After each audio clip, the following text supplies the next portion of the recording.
Hello, in this video I'm going to make some recommendations of ways to keep your smart home secure. There's never been a more important time to make sure your home is cyber secure. So here are 4 suggestions for you.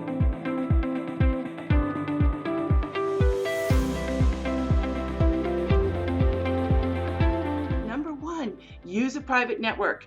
Have a separate network for your smart devices to run on will provide you better security and a stable connection. This can be done without having to purchase another router by setting up a guest network. Number 2, do your research.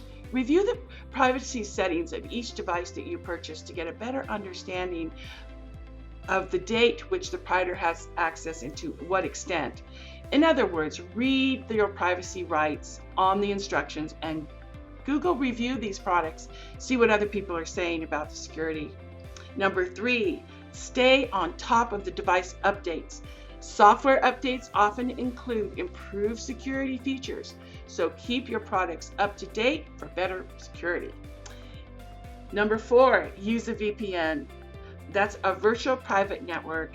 When using a public Wi-Fi to access or control your smart devices, use a VPN service app to establish and secure encrypted connection. These VPNs are really affordable. I own one, and you can use them for a variety of other types of internet browsing as well. Feel free to like and share this video and subscribe to my channel. Thanks for coming by the Devonna Home Show. This is where real estate meets reality. I look forward to seeing you on the next video.